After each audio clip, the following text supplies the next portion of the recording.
Good evening, YouTube, and Happy New Year! Yes, I have got a glass of something deliciously fizzy for the occasion. I'm going to put it up though. I am all ready to go out with my mother because I'm that cool and I have no friends in my village, so we're going to go and at least have a little bit of a boogie at the local. But I thought I would film for you my overview of 2017 and some of the things I hope for 2018. So if you'd like to stick around and watch that video, please do. I hope you enjoy it, and remember to like and subscribe to my channel because it really helps, and I'm hoping for bigger and better things in 2018. So enjoy. 2017 was a bit of a mixed bag for me. I've had some really highs, like really big highs, and I had some really low points in the year. Start at the beginning. Obviously, I started the new year with my new relationship because my ex, we made it official on the 30th of December, so I enjoyed New Year last year in his company and sort of thinking about what was to come and all the things that could be and possibilities and things like that. So I felt started the year pretty hopeful, and February was quite a difficult one for my family because it was the 1 year's anniversary of my grandmother passing, but we also celebrated the first year of having our second dog, the absolutely wiggly Rosie, in our lives. We adopted her properly in February. Also, January saw my dog Boudica turned 5 in January, which was very strange, and it meant that we'd had her 5 years this year. And it's one of those things where you can't imagine your life without her, which is very strange. Just a strange thought. So yeah, started off with hope, a little bit of sadness, but also some happiness. And my birthday was pretty good, did some cool things for that. And of course, summer had some really important things that happened in the summer. I completed my induction year. If you know, I am a primary school teacher in my real life, and yeah, I completed my induction year. If you know, you train to be a teacher, and then after you train, you have your newly qualified year where you're a newly qualified teacher, and you sort of have to go through a period of induction, which you have to pass in order to be able to work as a teacher and have your qualified teacher status and all the things like that. And I passed really well, and obviously continued with my job. Other things that happened in the summer, obviously I went to Florida. We took my cousin Emily to Florida because she'd never been before, and we love Florida. I especially love it. I love Orlando. I know it's super touristy, but I just love it. It's one of my favourite places. And we had an amazing time. I met Donald Duck several times. We went to Harry Potter, the Wizarding World, and I got my Hufflepuff robes, which were like one of the best things I've bought this year. So that was really good. A massive high point of the year, definitely. And I'm already saving up to go back. I want to go back for my 30th, which is depressingly close. Because I'm getting very old. So yeah, I'd like to go back for my 30th birthday, and I'd also like to go and I'd like to experience Disneyland, whether that's Paris or wherever. I'd like to experience it at Halloween too, so I'm hoping that I'll be able to do that.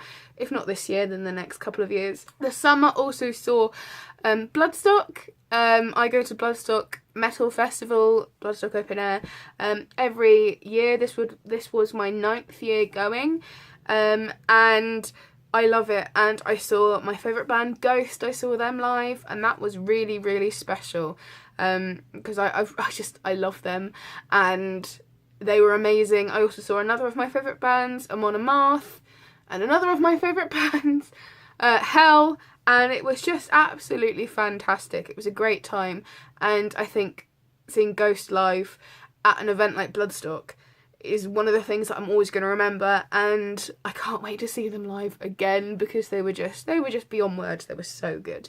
Then we got to like the second part of 2017, and things kind of went a bit tits up. I started my new year of school, and in the second week of term, my boyfriend broke up with me. which I've spoken about on here. I did a video partly about it, and that was really difficult. I really struggled with it because it didn't exactly completely come out of the blue, but it did suddenly seem to loom out of nowhere. We'd been sort of having a few issues, but we talked about it, and I thought we decided to sort of get through it and everything. Clearly, he disagreed. So, yeah, and that took quite a lot out of me, and I really struggled, and I had a few panic attacks at work, and eventually got to the point where I went to the doctor and said, I'm not coping, I need some help. And so the doctor put me on some medication to try and help me deal with my anxiety and things like that. And I also started some talk therapy, which is okay. I'm not convinced it's exactly working and exactly the sort of thing I was looking for, but it's alright. And, you know, it gives me somewhere that I can talk through. Oh, my hair is going something crazy. It gives me somewhere that I can talk through some of the things that I'm going through and things like that, so that's alright. Another thing that happened towards the end of 2017 was I went to see Cradle of Filth with my brother, which was an amazing event. I completely forgot to mention, actually, one of the biggest things to happen in my family this year was my younger brother got married in September. My brother Joseph got married to the lovely Charlie, my sister-in-law, and it was a really nice day. It was beautiful weather. It was really special. They got married at the Children Open Air Museum, which is like a sort of outdoor, I'd say like lifestyle culture society museum, and they sort of restore buildings and things like that. And it was just a really special day, and my family came, and it was lovely. And they had a whale of a time in New Zealand, is all I'm going to say. They went to the Weta Workshop and saw all the Lord of the Rings things, and it looks amazing. So yeah, they got married, went to Cradle of Filth. A couple of weeks ago, my family, we all went to see Him at one of their last ever concerts. Him are one of my favourite bands, and they have been since I was about 12. So it was kind of sad, bittersweet to kind of draw to a close 15 years of fandom, but it was a really special night, and I vlogged about it, so you can check out the video about that on here. So that kind of is my basic overview of my 2017. Like I said, it was a bit of a roller coaster year. It was a bit of a mixed bag. I of course started vlogging and doing my YouTube channel again, and I'm really hoping that I can continue with that in the new year. Obviously it's difficult with my job and everything, but kind of got into a good routine, I think, with doing my work and giving me enough time to film and things like that. So I'm really hopeful that I can continue with my channel and work on it and improve it and take it even further in the new year. Other things I've got planned for 2018. Well, in 2 weeks' time, I'm starting off the new year right, because I'm getting a tattoo. I have a tattoo on my left calf, so the outside, that I got when I was 16, which isn't a good idea, kids. Wait till you're 18 and go to someone proper, is all I'm gonna say, because it doesn't particularly look very nice now. It doesn't mean anything. It looks like a fuzzy mess. So I'm going to Hannah Jane at Oh Happy Dagger in Amersham, because she's moving. She's going to Exeter, so I figured I needed to get something done by her before she moves. Not that I particularly mind. I wouldn't mind travelling to get more work done by her, but she's doing a cover-up for me, and I'm getting... I'm not going to say too much because I probably will vlog it, but I'm getting some bats and things on my leg to cover that up, so I'm really excited about that. That's in 2 weeks' time.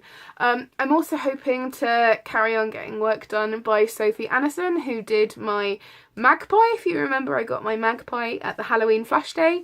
So I'm hoping to get more work done by her.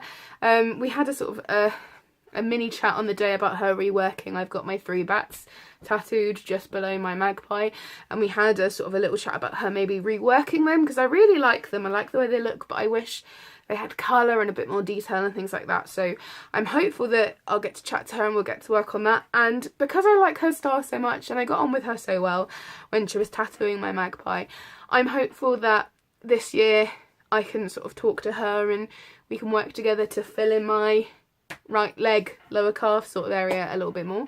Yeah, so I'm quite excited about that. I know it's a weird thing to get excited about, but I like tattoos. I spent a long time, about 7 years, thinking that I'm not going to get no more ink done until I've lost weight, but I think the lower, like the calf area and things like that, it's not particularly going to matter. It shouldn't warp too much if I lose weight, because I'm also hoping that I will continue to get healthy and lose weight this year. My mum and I were chatting, and I think I've decided anyway, she's not sure about it, but I want to do the Race for Life again. In 2015, so nearly 3 years ago now, I did the Race for Life at Windsor Race course, and I did the 5k, and I took up running to prepare for it, and my first ever 5k I did it in 45 minutes on the dot, which actually, considering I'm overweight and it was my first running race ever, I think it was only about the 4th time I'd ever run 5k, was at the actual Race for Life itself, so I think 45 minutes on the dot is pretty good. But yeah, I think I want to go for it again and enter it again for this year, because I really think that when I had something to work towards, I really stayed motivated, because I really want to get into shape. I want to get healthy this year. I did okay last year, but towards the end of 2017, towards the end of this year, I kind of got a bit off track because of everything that happened. So I need to get back on track. Something to help me kind of kickstart that and help me really start to get all my health problems underway, because 2017 was also a year of health problems.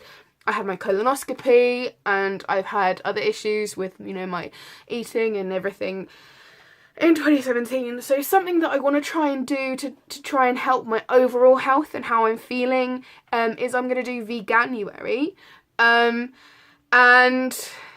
I'm going to have a little separate mini video about Veganuary and everything like that, but I'm going to go vegan for the month of January, potentially beyond, because it's just something I want to try. I can't help but feel that I will feel better if my nutrition is absolutely top notch, so I'm going to try Veganuary. What else is happening this year? Obviously, my birthday, I'm going to turn 28 in May. And I think this year is going to be the year of me learning to let go of my expectations and move on from things, because, as I'm sure lots of people do, I had a life plan, I had my life like mapped out, and I definitely haven't done or achieved half of the things I wanted to by the time I was 28. I wanted to have a kid, I wanted to be married, I wanted to be living in my own place. As you know, I still live with my parents, and because it's super expensive where I live and I can't afford to move out on my own. Obviously I'm not married, and obviously I don't have any children. So I just think that 2018 is going to be the year that I really focus on letting go and managing my anxiety and managing my expectations of myself, because I have achieved quite a lot and I need to focus on what I have achieved rather than what I haven't. I'm going to start bullet journaling. I don't know how long that's going to last, but I'm going to have a go at bullet journaling, and I might film a video, because probably not tonight now, probably later, but I'm going to have a go at maybe setting it up, so I might film that as well. And something big that may happen in 2018 is I might either move up north, because I love the north, I love Manchester, as you probably heard me gushing about in my Manchester vlog. It's one of my favourite places, I love it, so I might move, and I also might go back to university to do a second master's degree in Gothic literature and Victorian supernatural horror literature. And that's kind of scary but exciting at the same time, because ultimately I might do a whole video on this, because I could babble on for ages about my academic interests and my ideas and theories and things like that. But I'd love to one day do a PhD, sort of moulding together my medieval interests, because if you know, I did a master's degree in medieval studies, with my Gothic and Victorian horror supernatural interests. So yeah, I will probably do another video all about that. So that might happen, and I'm really excited about that prospect. I'm also kind of scared because money is going to be an interesting situation, because I don't know if I'm going to be able to work full time at the same time, and so yeah, I've still got a lot of thinking to do about that. Another thing that's really awesome and I'm looking forward to is I'm going to Turkey. My mum and dad and I are going to Turkey in the summer half term because a good friend of ours, the girl actually, she started off just being the woman who does like pedicures and manicures and waxing and beauty treatments and stuff for us, but we've been having her come for about, I'm going to say 5 years, possibly more now. And she's become a really good friend of all of ours, actually. So she's getting married, and she's from Turkey, so she's getting married in Turkey, and she's invited us. So we're going to have a week in Turkey. I've never been to Turkey before, but it's actually somewhere that I've always wanted to go because there's lots of really interesting antiquities and history and stuff there. So I'm really excited about it. So at least up until the summer and potentially beyond, I have a potentially really exciting 2018. I have a really exciting year. Some things are going to be happening, starting, changing, and I cannot wait. I'm considering at least changing my hair colour, if not the style and everything, because I've had red hair for about 4 years now, and while I love it and I actually think I really suit it, naturally I'm pretty red anyway, but this isn't completely natural, this colour. I'm considering a change, and if I go back to do my master's degree, I might be able to do something crazy, but in the meantime, I'm considering a change. I'm considering going a bit more purpley, or I'm considering going black or like charcoal grey or something. But anyway, let me know if you have any suggestions or you think I should just stick with the red. That's my plans for 2018 and my sort of overview of 2017. I hope you had a fabulous year this year. And I hope you have a wonderful new year, however you are celebrating, whether you are or you aren't tonight. And I hope 2018 brings you happiness, joy, prosperity, not just monetary prosperity, but prosperity in your own life. And I hope you're healthy and happy this year. Happy New Year, everyone. See you soon.